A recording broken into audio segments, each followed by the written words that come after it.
Selamat pagi anak-anak Bapak, salam sehat untuk kita semua. Jumpa lagi dengan Bapak di pelajaran kewarganegaraan kelas 8. Nah, di pertemuan yang sebelumnya kita sudah mempelajari bab 1 dan di pertemuan ini kita akan mempelajari bab 2. Di mana bab 2 judulnya adalah menumbuhkan kesadaran terhadap Undang-Undang Dasar Negara Republik Indonesia tahun 1945.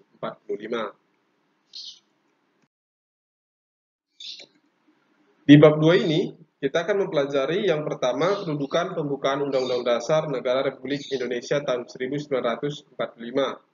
Bapak rasa kita semua sudah tahu ini ya, pembukaan Undang-Undang Dasar. Ini yang sering kita bacakan setiap hari Senin saat upacara bendera. Nah, kedudukannya adalah sebagai berikut. Pembukaan Undang-Undang Dasar 1945 merupakan inti atau kristalisasi dari pikiran atau gagasan cerdas dari para pendiri negara kita atau sering disebut The Founding Fathers. Pembukaan Undang-Undang Dasar juga merupakan hasil perjuangan dari para pendiri negara dalam upaya memberikan landasan yang kokoh bagi negara Republik Indonesia agar mampu bertahan lama, tidak hanya untuk puluhan tahun, melainkan untuk jangka ratusan tahun.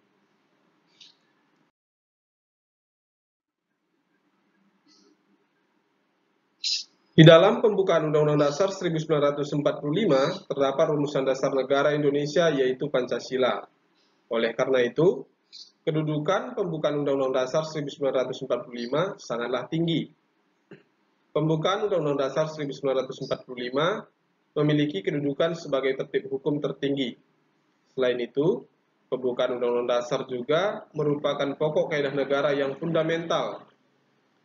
Pada saat pemerintahan melakukan amandemen terhadap Undang-Undang Dasar 1945, yaitu perubahan atau penambahan terhadap Undang-Undang Dasar, satu-satunya unsur dalam sistematika Undang-Undang Dasar 1945 yang tidak diamandemen adalah pembukaan Undang-Undang Dasar 1945.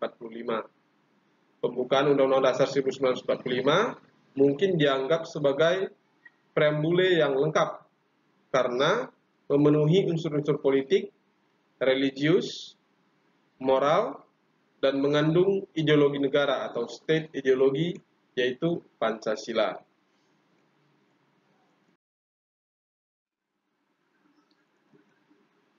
Dua, kedudukan pembukaan dalam Undang-Undang Dasar Negara Republik Indonesia tahun 1945. Dalam hubungan dengan kedudukan pembukaan sebagai pokok kaidah negara yang fundamental, maka pembukaan mempunyai kedudukan yang lebih tinggi daripada batang tubuh Undang-Undang Dasar 1945.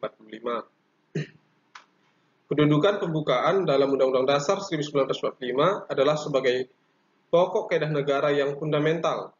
Pembukaan Undang-Undang Dasar 1945 dalam hubungannya dengan tertib hukum Indonesia adalah untuk memberikan faktor mutlak bagi tertib hukum Indonesia dan asas bagi hukum dasar negara bagi yang tertulis maupun tidak tertulis atau konvensi.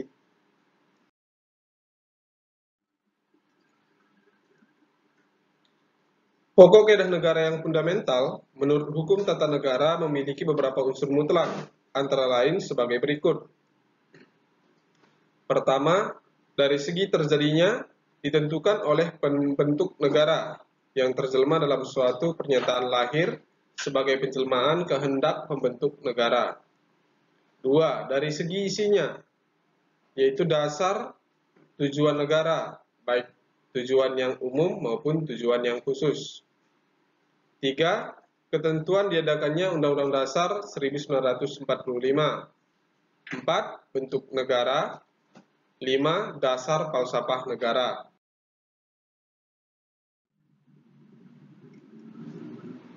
Undang-Undang Dasar 1945 disahkan oleh PPKI dalam sidangnya pada tanggal 18 Agustus 1945, di mana pada saat itu baru meliputi pembukaan dan batang tubuh saja, sedangkan penjelasannya belum termasuk di dalamnya, karena naskah resminya dimuat dan disahkan dalam Berita Republik Indonesia tanggal 15 Februari 1946.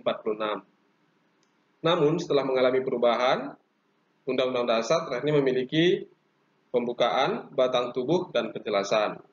Nah, Undang-Undang Dasar 1945 sudah diamandemen sebanyak 4 kali.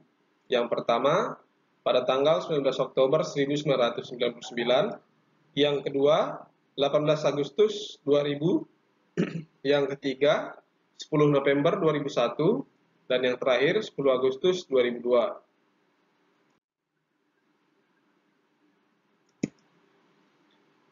Yang ketiga, makna alinea dalam pembukaan Undang-Undang Dasar 1945. Pembukaan Undang-Undang Dasar 1945 terdiri dari 4 alinea. Keempat alinea tersebut memiliki makna masing-masing. Adapun makna alinea-alinea dalam pembukaan Undang-Undang Dasar 1945 adalah sebagai berikut. Alinea pertama. Alinea ini memuat tentang yang pertama, pada alinea pertama tergantung suatu dalil objektif, yaitu penjajahan tidak sesuai dengan pri kemanusiaan dan pri keadilan. Oleh karena itu, penjajahan harus dihapus agar semua bangsa di dunia dapat mendapatkan hak kemerdekaannya sebagai bentuk penerapan dan penegakan hak asasi manusia. Yang kedua, alinea ini juga mengandung pernyataan subjektif, yaitu partisipasi bangsa Indonesia sendiri untuk membebaskan diri dari penjajahan.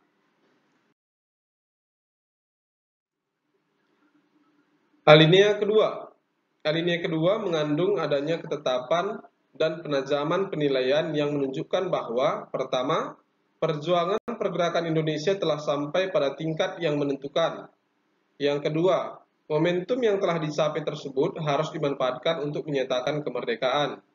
Yang ketiga, kemerdekaan tersebut bukan merupakan tujuan akhir, melainkan masih harus diisi dengan mewujudkan negara Indonesia yang merdeka, bersatu, adil, dan makmur. Alinea 3. Alinea ketiga menggambarkan adanya keinginan kehidupan yang berkesinambungan, keseimbangan antara kehidupan spiritual dan material, serta keseimbangan antara kehidupan dunia dan akhirat. Alinea ini memuat tentang satu, motivasi spiritual yang luhur serta suatu pengukuhan dari proklamasi kemerdekaan. Yang kedua, ketakwaan bangsa Indonesia terhadap Tuhan Yang Maha Esa, karena berkat ridhonya lah bangsa Indonesia berhasil dalam perjuangan mencapai kemerdekaannya. Alinea keempat menegaskan tentang yang pertama, fungsi sekaligus tujuan negara Indonesia, yaitu melindungi segenap bangsa Indonesia dan seluruh tumpah darah Indonesia, memajukan kesejahteraan umum, mencerdaskan kehidupan bangsa, dan ikut serta melaksanakan ketertiban dunia yang berdasarkan kemerdekaan, perdamaian abadi, dan keadilan sosial. Selain itu, di dalam alinea keempat juga terdapat susunan bentuk negara, yaitu Republik Kesatuan. Dan ditekankan di situ sistem pemerintahan negara berdasarkan kedaulatan rakyat atau demokrasi. Yang keempat, di situ ditekankan dasar negara kita adalah Pancasila.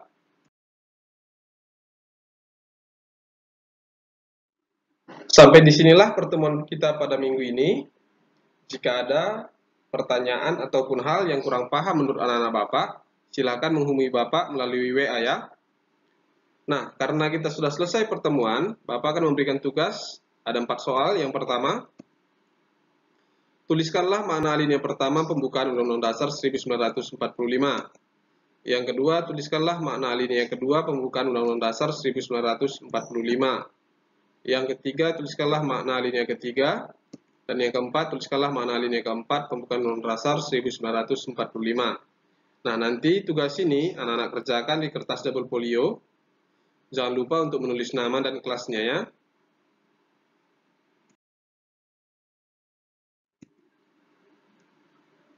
Sekian dan terima kasih atas perhatian anak-anak Bapak sekalian.